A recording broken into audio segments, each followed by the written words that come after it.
মাগরিবের নামাজের পর ছোট্ট এই দোয়াটি কোনো বান্দা যখন একবার পাঠ করবে, আল্লাহ তাআলা তাকে 70টি বিপদ থেকে আল্লাহ তাআলা তাকে হেফাজত করবেন। তার মধ্যে সর্বনিম্ন বিপদ হচ্ছে দারিদ্রতা। দারিদ্রতার চাইতে 70টি বিপদ, বাকি সবগুলো বড় বড়। এটা আবার কথা নয়, নবীজি সাল্লাল্লাহু আলাইহি সাল্লাম বলেছেন, কোন বান্দা যখন বিপদের মধ্যে পড়বে, মুসনাদের আহমদের বর্ণনা এসেছে, কোন বান্দা যখন বিপদের মধ্যে পড়বে, বিপদের মধ্যে পড়ার পর সে যখন এই দোয়াটি পড়বে, পড়ার সাথে সাথে আল্লাহ তাআলা তাকে 70টি বিপদ থেকে হেফাজত করবেন। বিপদ মুক্তির জন্য আমরা আল্লাহ তাআলার কাছে কত দোয়া করে আল্লাহ তাআলার কাছে কামনা করি, কিন্তু মনে রাখবেন আল্লাহ তাআলার কাছে যত দোয়া করি কামনা করেন, এই দোয়াটি এতটা শক্তিশালী এবং এই দোয়ার ব্যাপারে নবীজি সাল্লাল্লাহু আলাইহি সাল্লাম এমন ভাবে বলেছেন যে আপনি দোয়াটি পাঠ করলেন, আল্লাহ তাআলা আপনার দোয়াটা কবুল করে নিলেন।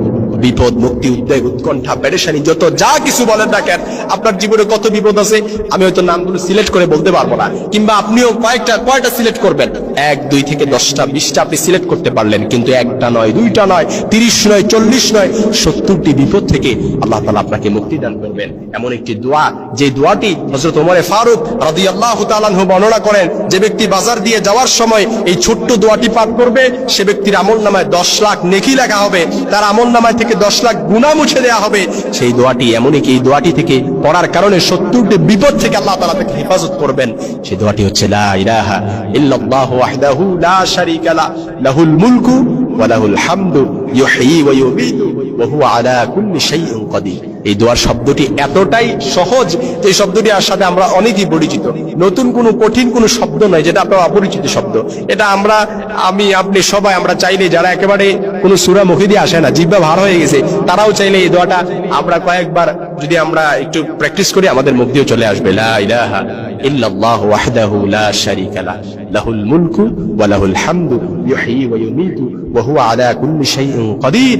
এমনকি বলা হয়েছে যে সর্বনিম্ন বিপদ, হযরত আবু নাঈম এমনকি আবু সাহেবা রাহমাতুল্লাহ একটি আমলের বর্ণনা করেছেন। তারা বলেন, যে ব্যক্তি নিম্নের দোয়া একবার পাঠ করবে, 100 বার নয়, মাত্র একবার আল্লাহ তাআলার কাছে পাঠ করার কারণে 70টি বিপদ থেকে আল্লাহ তাআলা তাকে হেফাজত করবেন। তার অন্যান্য বিপদগুলো এর চাইতে অনেক বড়।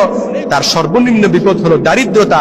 যে ব্যক্তি এই দোয়ার আমল করবে, আল্লাহ তাআলা তার সব বিপদ থেকে আল্লাহ তাআলা তাকে দূরীভূত করে দিবেন। এবং এমনকি বলা হয়েছে, দুশ্চিন্তাগ্রস্তদের জন্য যদি যারা এই দোয়াটি পাঠ করবে, যারা দুশ্চিন্তাগ্রস্ত, ঋণের ব্যাপারে আপনি দুশ্চিন্তায় আছেন, ঋণের টেনশনে আছেন, বিভিন্ন মামলা মোকদ্দমায় জড়িয়ে আছেন, ছেলেকে নিয়ে টেনশনে আছেন, যত যাই বিপদ বলেন না কেন, সব বিপদ থেকে আপনি যদি মুক্তি পেতে চান, এই দোয়াটি পড়েন, লা ইলাহা ইল্লাল্লাহু ওয়াহদাহু লা শারীকা লাহু লাহুল মুলকু ওয়া লাহুল হামদু ইউহয়ী ওয়া ইউমীতু ওয়া হুয়া আলা কুল্লি শাইইন কাদির। আল্লাহ তাআলা আমাদের ভাইদেরকে, আমাদের বোনদেরকে সমস্ত বিপদ আপদ থেকে আল্লাহ তাআলা হেফাজত করবেন।